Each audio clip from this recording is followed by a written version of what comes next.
요즘 금요부흥 예배에서 그 교회에 대한 교회 부흥에 대한 말씀을 함께 나누고 기도를 하고 있습니다. 원래 계획은 그 에스라서를 마치고 느헤미야서를 이어서 하려고 이제 했는데 소아시아 7교회를 다루는 계시록 말씀을 보는 게 좋겠다 하는 생각이 들었습니다.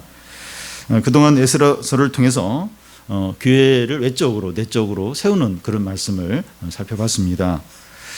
근데 계시록에 나오는 그 소아시아 7교회에 대한 말씀은 교회를 세세하게 이제 진단하고 또 이렇게 세우는 그런 말씀입니다. 오늘 말씀부터 3장까지가 이제 소아시아 7교회에 대해서 칭찬과 책망을 이제 하고 있는데 이것은 마치 의사가 건강 진단, 이제 건강 검진하는 것과 비슷합니다. 7교회에 대한 주님이 하시는 말씀이지만 모든 시대, 모든 교회에 대한 말씀이라고 할 수 있습니다. 왜 그런가 하면 이 교회를 구성하는 사람들은 2000년 전이나 지금이나 동일한 사람이기 때문입니다. 교회를 구성하는 사람들이 동일하기 때문에 교회에 일어나는 문제나 어려움도 동일합니다. 오늘부터 이제 7주에 걸쳐서 이제 소아시아 교회 하나씩 7교회를 이제 살펴보게 되는데요. 우리 교회를 돌아보는 건강검진 같다고 할 수 있습니다. 7교회에 있는 문제들이 우리에게도 있기 때문입니다. 이 시간 에베소 교회에 대해서 살펴보겠는데 우리 교회의 약점 또 그 장점이 무엇이고 어떻게 이제 회복이 될 수 있을까 하는 것을 생각해 보겠습니다. 에베소 교회가 있는 그 에베소는 지금 터키 지역인데 그 이탈리아 바다 건너편에 이제 에베소가 있습니다. 에베소는 그 소아시아에서 교통과 문화와 경제와 종교와 정치의 중심이 되는 항구 도시입니다. 종교적으로 이제 우상 숭배가 아주 심한 곳인데 아데미 여신이라는 그 큰 신전이 그곳에 있었습니다. 사도행전에 보면 바울이 이제 에베소에서 사역한 내용이 나오는데 그는 에베소에 있는 두란 서원에서 2년 동안 매일 말씀을 열심히 가르쳤습니다. 그래서 이 소아시아에 있는 모든 사람들이 이 말씀을 다 들었다 할 정도로 많은 사람들이 말씀을 듣고 하나님께 돌아왔습니다. 바울을 통해서 귀신이 나가고 병자들이 낫는 이적들이 많이 나타났고 또 마술을 직업으로 하는 사람들이 엄청난 금액의 마술책을 불태우는 일도 있었습니다. 에베소 교회는 말씀으로 잘 다져지고 또 훌륭한 전통과 간증을 가진 교회라고 할 수 있습니다. 사도 요한이 요한계시록을 써 보낼 때는 기원 후 1세기 말 정도 해당되는데 바울이 그 에베소 교회를 세운 지 한 40-50년 이제 후에 해당이 됩니다. 먼저 이 편지를 받아보는 에베소 교회의 수신자와 발신자입니다. 1절을 보면 에베소 교회 사자들에게 편지하라. 오른손에 있는 7뼈를 붙잡고 7 금초대 사이를 거니시는 이가 이르시되, 이 편지를 받아보는 에베소 교회의 이제 수신자, 이 수신자는 이제 사자라고 하는데 목회자를 가리킵니다. 그런데 우리가 살펴보면 알겠지만 이 편지의 내용이 이제 목회자에게만 해당되는 것이 아니라 전 교인, 모든 교인들에게 해당이 되는 내용입니다. 그리고 이 편지의 발신자가 소개되는데 이 오른손에 있는 7뼈를 붙잡고 7 금초대 사이를 거니시는 이라고 합니다. 이 7뼈는 그 7교회의 목회자를 이제 가리키고 7 금초대는 7교회를 가리킵니다. 7교회 목회자들을 오른손으로 붙잡고 7교회 사이를 거니시는 분은 예수 그리스도죠. 교회는 예수 그리스도가 다스리고 또 주관을 하십니다. 교회 머리와 주인은 목회자나 중직자나 교인이 아니라 예수 그리스도입니다. 어떤 교회가 약해지고 교인 수가 줄어들고 또 시험이 들어서 곧 무너질 것 같은데 계속 유지가 돼요. 또 어떤 교회는 큰 건물을 짓고 교인 수도 많은데 한순간에 몰락하는 경우가 있는데 교회는 사람에게 달린 것이 아니라 주님께 달려있기 때문입니다. 우리는 이 교회를 생각할 때 이 교인들이나 눈에 보이는 것만으로 판단하지 않도록 해야 합니다. 교회가 부족하고 약해 보여도 이 주님이 주님의 손이 붙잡고 있으면 견고해요. 아주 견고하고 교회가 유명해요. 또 번성해도 주님이 놓아버리면 무너지게 됩니다. 그래서 교회는 이 교회의 머리와 주인은 예수 그리스도다. 이걸 항상 이렇게 기억을 해야 됩니다. 볼 때는 막 이렇게 너무 이제 막 이렇게 교회가 이렇게 엉성해 보이고 약해 보이고 그래도 이 교회의 머리는 주님이세요. 주님이고 또 주님이 주인이십니다. 그리고 근데 겉으로는 막 이렇게 번성하고 유명하고 막 또 사회에서 알아주는 사람들이 막 그 교인이고 그래서 막 그 교회가 막 대단할 것 같은데 어느 순간 막 몰락하고 무너지기도 하고 이게 이제 이 교회가 이제 사람에게 달려 있는 것이 아니라 예수 그리스도에게 전적으로 달렸기 때문이죠. 그래서 이 눈에 보이는 것만 이렇게 그걸로 교회를 판단하지 않도록 그리스도가 머리이시고 주인이시다. 그걸 계속해서 바라봐야 합니다. 다음은 그 에베소 교회에 대한 칭찬입니다. 주님은 그 에베소 교회를 책망하시는데 책망하기 전에 칭찬을 먼저 하십니다. 그리고 칭찬을 길게 하고 책망은 짧게 합니다. 이 네 가지 정도를 칭찬하는데 첫 번째는 2절 앞에 보면 내가 내 행위와 수고와 내 인내를 안다고 합니다. 주님은 그들의 선한 행위들과 또 교회와 주님과 또 다른 영혼들을 위해서 수고한 것과 어려움을 잘 인내하는 것을 안다는 겁니다. 에베소 성도들이 이제 선한 행위를 하고 이제 수고를 하고 또 인내를 한 것에 대해서 그들 자신은 잘 기억하지 못할 수 있는데 주님은 잘 알고 기억을 내가 하고 있다고 하십니다. 우리가 이제 보기에 이제 별거 아닌 것 같고 남들도 이제 알아주지 않고 그런데도 이제 믿음으로 하는 것들은 주님이 다 아시고 주님이 다 기억을 하신다는 겁니다. 우리가 믿음으로 한 것 중에 그냥 지나치는 것 중에 하나도 주님은 그냥 지나치거나 모르시는 것은 없다는 겁니다. 예수님은 너희가 소자에게 물 한 그릇 준 것은 나에게 준 것이라고 하시고 한 가부가 두 렙돈, 그게 아마 200원이나 뭐 정도 될지 모르겠는데 그 두 렙돈에 헌금을 한 것을 보시면서 그가 가장 많이 헌금했다고 칭찬을 하셨습니다. 그래서 우리가 열심히 섬겼는데 남들이 알아주지 않는다고 낙심하지 않아야 합니다. 꼭 사람들에게 인정받으려고 한 건 아닌데 아무도 알아주지 않고 오히려 막 오해를 받고 이럴 때 낙심하기가 쉬워요. 근데 절대로 이렇게 낙심하지 않도록 해야 합니다. 오히려 믿음으로 한 일이 사람들에게 알려져서 칭찬받는 것을 두려워해야 됩니다. 그걸 막 이렇게 좋아할 게 아니라 그걸 두려워해야 됩니다. 왜냐하면 하나님 앞에서 상이 없을 수 있기 때문입니다. 이 국회의원 선거철을 앞두고 후보자들이 자신의 선행을 막 드러내는데 열을 올려요. 좀 어디 방문하고 잘한 거 있으면 사진 찍어가지고 자기 그거 하는데 그 사진 찍으러 이제 가서 사실 선행도 거의 안 했어요. 사진 찍으러 간 건데 그걸 막 엄청나게 한 것처럼 그런 식으로 이제 막 이제 자신을 홍보하는데 이런 식으로 우리의 선행이 알려져서 칭찬을 받아버리면 하나님께는 상이 없는 거예요. 상이. 너 이미 상을 받았지 않느냐. 그러면서 주님과 상관없는 일이 된다는 겁니다. 그래서 제일 좋은 것은 믿음으로 수고를 많이 했는데 또 인내를 많이 했는데 드러나지 않고 하나님만 아시는 거예요. 이것이 헛수 같아요. 서운해요. 인간적으로 서운합니다. 그런데 은밀히 보시는 하나님이 다 알고 그것을 갚아 주신다는 겁니다. 그래서 제일 좋은 게 믿음으로 엄청나게 수고를 했어요. 근데 막 오해받고 또 비난도 받고 아무한테도 인정 못 받고 그게 어떤 면에서 제일 좋은 거예요. 제일 좋은. 왜냐하면 주님이 그걸 다 이렇게 보시고 100% 200%로 다 이제 갚아주기 때문이죠. 근데 조금 믿음으로 수고했는데 막 사람들이 알아주고 칭찬하고 제일 안 좋은 거예요. 왜냐하면 하나님께서 상관이 없는 거예요. 너 이미 다 받았지 않느냐. 너무나 많이 받았지 않느냐. 그러면서 이제 상이 없는 겁니다. 목회자나 또 중직자나 또 리더나 이렇게 드러난 사람들은 조금만 숙여도 어떤 면에서 인정을 받아요. 칭찬을 받아요. 근데 이렇게 설거지하고 또 음식 준비하고 청소하고 또 이런 걸로 수고하고 이런 거 별로 안 드러나니까 또 이렇게 칭찬받을 일도 없고 근데 그게 어떤 면에서 진짜는 진짜. 그게 다 하나님이 이제 갚아주는 그런 이제 그런 어떤 수고가 될 수 있다는 겁니다. 에베소 교회가 이제 칭찬받는 두 번째는 그 2절 중간에 보면 자칭 사도라 하되 아닌 자들을 시험하여 그의 거짓된 것을 내가 드러낸 것입니다. 에베소 교회도 이 거짓 전도자들이 방문을 했는데 그때마다 잘 분별해서 거부하고 쫓아내었던 겁니다.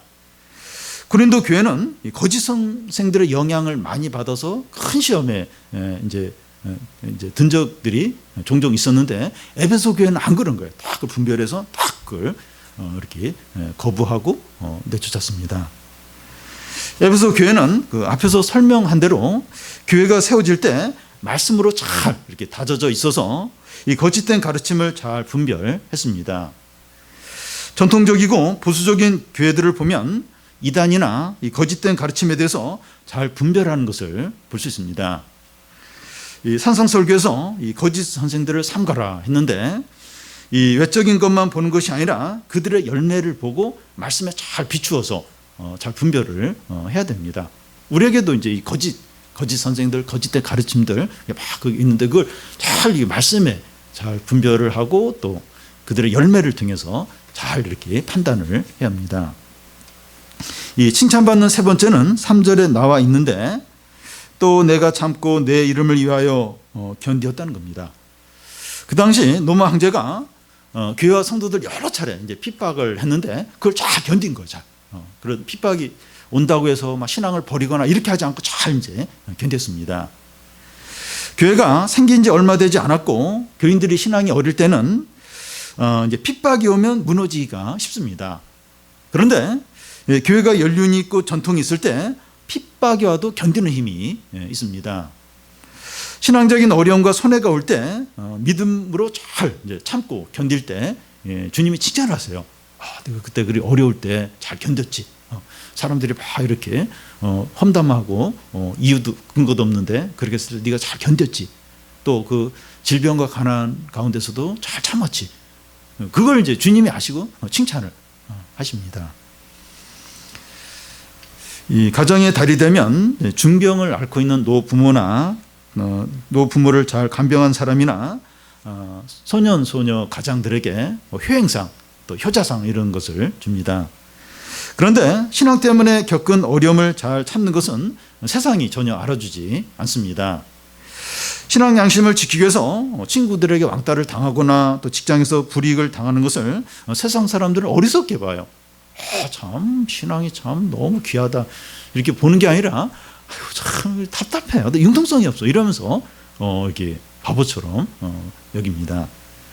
근데 주님은 신앙 때문에 겪는 이런 아픔을 다 아신다. 아주 미묘한 그런 아픔들 또 소외 당하는 거 손해 보는 거 그걸 주님 다 아세요. 다 아시고 칭찬을 하신다는 겁니다. 이 칭찬하는 네 번째는 6절에 보면 오직 내게 이것이 있으니 내가 니골라당의 행위를 미워하는도다. 나도 이것을 미워하노라. 이 니골라당의 행위가 무엇인가 하는 게 그 14절에 나와 있는데요. 우상 숭배에 빠지게 하고 음행에 빠지게 하는 겁니다.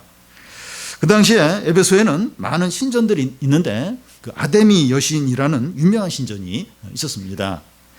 그곳에 가면 그 신전에서 제사를 드리고 이부 순서로 그곳에 있는 여사제들과 무분별한 성행위가 이루어졌습니다. 그래서 이제 우상 숭배와 음행은 세트예요. 같이 일부에는 우상에게 제사 드리고 2부에는 음행하고 같이 세트로 이제 같이 이루어집니다. 니골라당이 에베소 도시 전체에 이런 악한 영향을 끼쳤습니다. 그런데 에베소 성도들은 니골라당의 이런 행위를 미워하고 영향을 받지 않았다는 거예요. 에베소 교회는 이 말씀의 기초에 분명히 서 있었고 신앙의 전통이 있었기 때문에 우상 숭배나 음행에 빠지지 않았다는 겁니다. 이 고린도 교회하고 또 비교하게 되는데 고린도 교회는 막 이렇게 음행에 이렇게 교인들이 많이 빠지기도 했습니다. 주님은 나도 이것을 미워한다는 거예요. 우상 숭배하고 음행 나도 미워한다고 하십니다. 주님이 미워하는 것을 우리도 미워해야 됩니다. 주님은 미워하는데 우리는 좋아하고 그러면 주님과 우리가 원수 관계가 됩니다. 우리가 이제 무엇을 해야 되나 말아야 하는 하나 이런 걸 결정을 이제 할 때 기준이 이제 뭡니까? 주님이 이제 미워하실 때 주님이 미워하실까 좋아하실까 이걸 이제 생각을 하는 겁니다. 우리가 어떤 일을 하거나 어떤 결정이나 판단을 내려야 될 때 이걸 주님이 미워하실까 기뻐하실까 이걸 이제 먼저 생각을 해야 합니다. 교회도 어떤 결정을 내려야 할 때 교인들이 원하는 게 뭔가 또 필요가 뭔가 또 세상에서 지금 알아준 게 뭔가 세상의 유행이 뭔가 세상의 어떤 흐름이 뭔가 이게 중요한 것이 아니라 주님이 기뻐하시는 것이 무엇인가 생각하고 그런 결정과 그런 판단을 내려야 되죠. 그래서 주님이 기뻐하시는 일을 우리도 기뻐하고 주님이 미워하는 것을 우리도 미워해야 합니다. 그러면 주님으로부터 칭찬을 받게 됩니다. 이게 반대로 하면 안 돼, 반대로. 그러니까 교인들이 아무리 원한다고 해도 이게 주님이 기뻐하는 일이 아니면 노하고 안 해야 됩니다. 여러분, 교회는 민주주의 사회가 아니에요. 다수결에 따라서 이렇게 결정하는 게 아닙니다. 물론 이제 그렇게 이제 기도하면서 그렇게 결정을 할 때가 많은데 다수결이 무조건 이렇게 주님의 뜻이다, 또 이렇게 옳다, 그렇지 않습니다. 예를 들어서 그 출애굽한 이스라엘 백성들이 광야에 돌 때 다 뭐 대부분이 막 다 애굽으로 돌아가자는 거예요. 지금 막 우리를 여기 데려와서 이렇게 왜 고생을 시키느냐. 그때 그럼 투표하자, 투표해가지고 우리가 돌아갈 것인가 말 것인가 결정하자. 그러면 뭐 여호수아나 갈렙이나 모세나 뭐 몇 사람만 이제 이렇게 계속 여기 돌자 하고 나머지는 다 그 애굽으로 돌아가자 그렇게 했을 겁니다. 그러니까 다수결이 아니에요, 다수결이. 주님이 기뻐하신 게 뭐냐, 하나님 뜻이 뭐냐, 주님 뭐라고 말씀하시냐. 이게 소수로 할지라도 이제 그렇게 이제 결정을 이제 해야 하는 거죠. 가족 가운데서 뭔가 결정을 할 때 대다수가 뭐 이렇게 하자고 하는데 보니까 이게 하나님 뜻이 아닌 거예요. 그러면 한두 사람이라도 이건 아니다, 이렇게 하면 안 된다 하면서 이 하나님 기뻐하시는 또 하나님의 뜻에 합당한 그런 결정을 내려야 되죠. 그럴 때 이제 하나님 이제 칭찬을 이제 하십니다. 에베소 교회는 말씀에 기초했고 신앙적인 전통이 있고 또 연륜이 있는 교회라고 할 수 있습니다. 그래서 이 수고와 인내를 잘하고 핍박을 잘 견디고 이단도 잘 분별하고 우상숭배와 음행에 빠지지 않았습니다. 주기쁨 교회도 이런 면이 있다고 생각됩니다. 우리 교회가 창립한 지 14년이 되었지만 제자들 교회까지 그 연수를 따지면 30년이 넘는 교회입니다.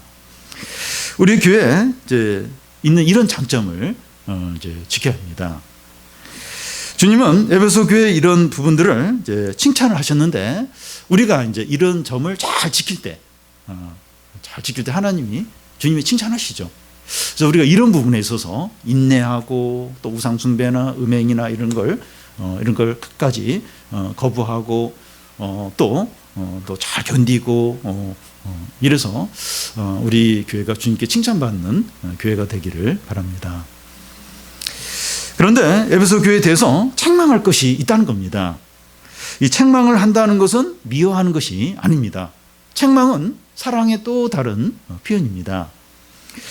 에베소 교회에 대한 이 책망이 뭡니까?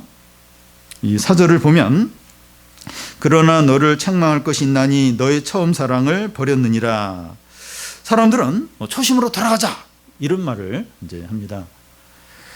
어느 기업이 창립 20주년이 되었는데 그 매출이 창립 때보다 100배가 늘었습니다.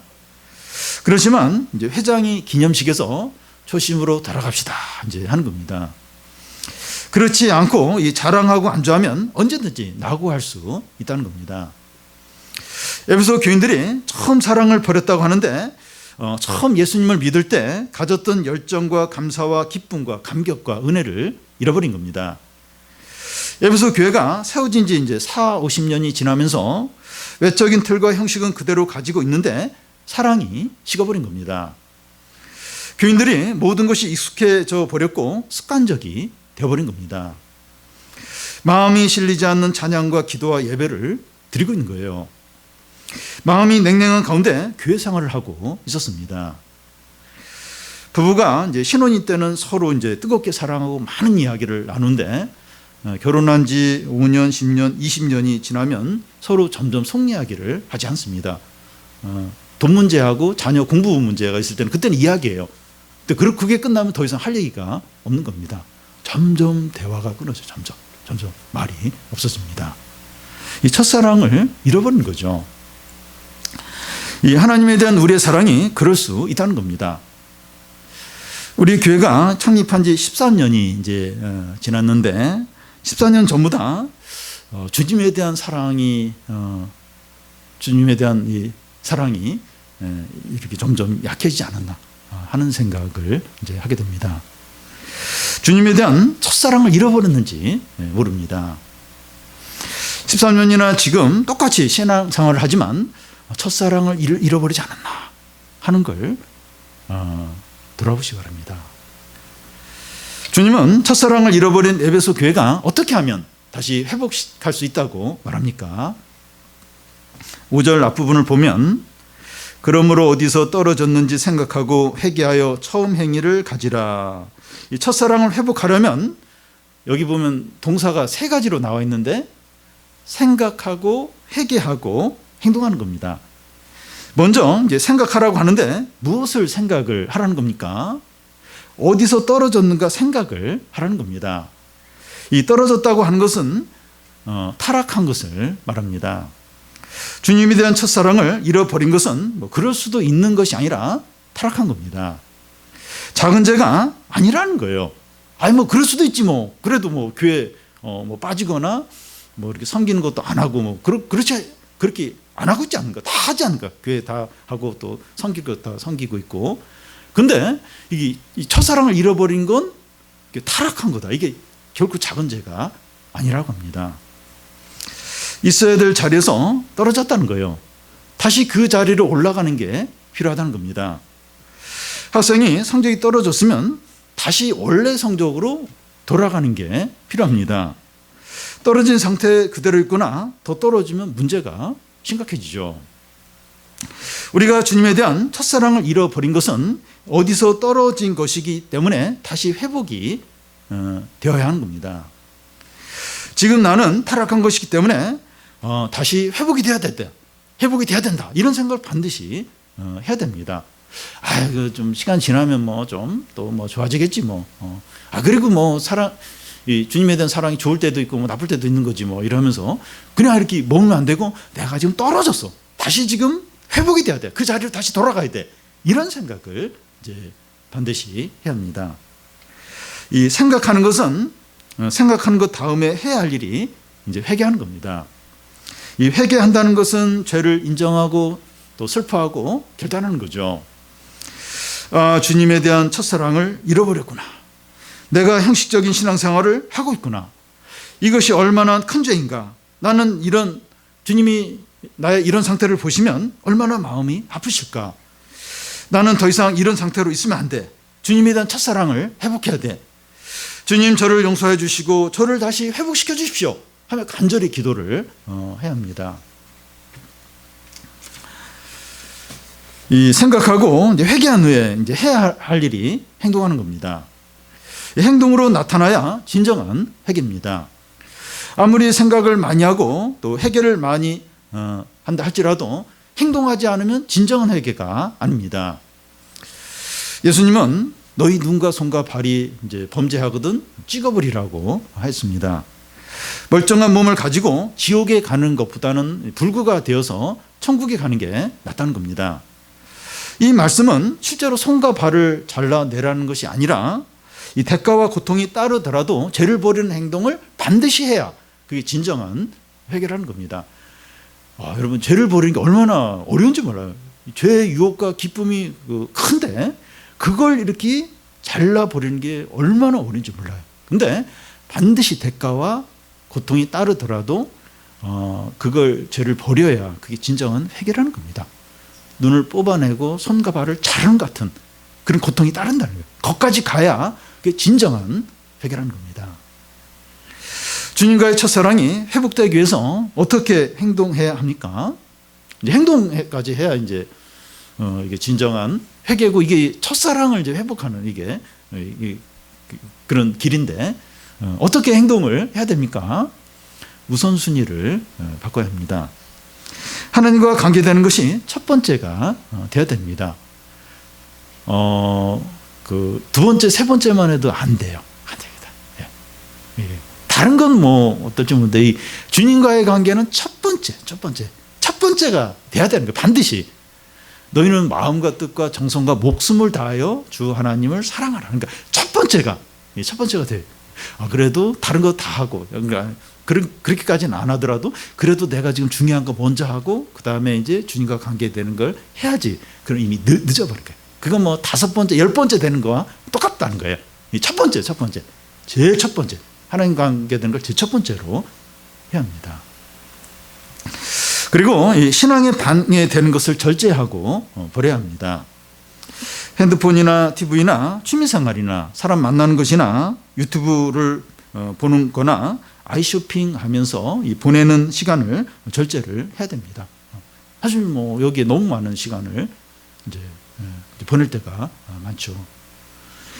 대신에 하나님과 관계되는 것을 제일 우선순위에 두고 시간과 물질과 수고를 아끼지 않아야 합니다. 주님과 함께하는 시간을 제일 즐겁고 행복하고 기뻐하는 시간이 되어야 되죠. 예배 시간은 주님에 대한 첫사랑을 회복하는 가장 좋은 기회입니다.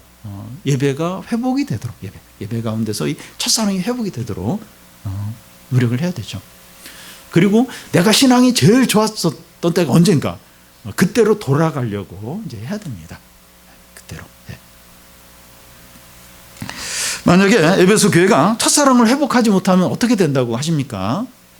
8절, 5절 중간을 보면 만일 그리하지 아니하고 회개하지 아니하면 내가 내게 가서 내 촛대를 그 자리에서 옮기리라. 이 첫사랑을 회복하지 않으면 촛대를 옮겨 버리겠다는 겁니다. 촛대가 어둠을 밝히고 있는데 촛대를 옮기면 다시 그곳은 어두워지게 됩니다. 교회 안에서 이 촛대가 있을 때 교회가 환해지죠. 개인의 삶 가운데서 촛대가 있을 때 이게 밝은데 촛대를 교회에서 옮겨버리면, 개인의 삶에서 옮겨져 버리면 교회도 어두워지고 개인의 삶도 어두워지게 되죠. 교회에서 촛대를 옮기는 것은 말씀과 성령을 거두어 가시는 것을 말합니다. 교회에서 영광이 떠나는 거죠. 말씀과 성령이 이제 이렇게 거두어진다. 그럼 교회에서 영광이 떠나는 겁니다. 교회 건물도 있고 교인들도 많고 교회 안에서 여러 가지 행사들과 예배가 드려지지만 영적으로 죽을 수 있다는 겁니다. 교회가 이것보다 더 절망적이고 비참한 것이 없습니다. 교회도 참 이렇게 건물도 좋고 막 교인들도 인간적으로 뭐 다 좋을 수 있고 또 막 유명한 사람들도 많고 막 프로그램도 막 너무 재미있고 유익한 것도 많고, 근데 영적으로 죽어 있을 수 있습니다. 그런데 충격스러운 일은 많은 교회들이 이런 상태에 있는데 그걸 모르는 거예요. 그걸 모르는 그런 상태로 있는 이게 가장 비참하고 절망적인 겁니다.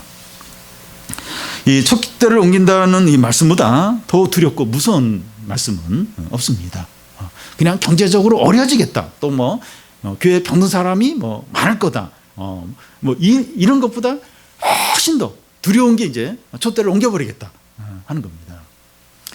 다시 말해서 주님에 대한 첫사랑을 회복하지 않으면 신앙생활을 하는 것은 죽은 것과 마찬가지라는 겁니다. 수고하고 인내하고 핍박을 잘 견디고 이단을 잘 분별해내고 세상적인 죄들을 짓지 않는다 할지라도 아무런 유익이 없다는 겁니다. 굉장히 귀한 거죠. 인내하고 이단들을 잘 분별하고 이런 것들 굉장히 귀한 것들이죠. 그런데 그런 게 있다 할지라도 첫사랑을 회복하지 않으면 아무런 유익이 없다는 겁니다. 고린도전서 13장에서 사랑이 없으면 살을 만한 믿음이 있어도 또 자기 몸을 불태워 준다 해도 천사의 말을 해도 자기에게 아무 유익이 없다고 하는데 그것과 같습니다. 이것보다 더 두려운 일이 없어요. 뭐 아무리 사랑을 하고 또 뭐 뭘 대단해도 그게 아무 소용이 없다. 이것만큼 더 두려운 게 없습니다. 우리는 주님에 대한 첫사랑이 있습니까? 우리 자신 한번 돌아보네요.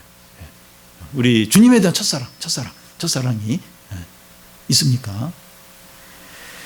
주님에 대한 사랑과 감격과 찬양과 기쁨과 열정과 간절함이 있습니까?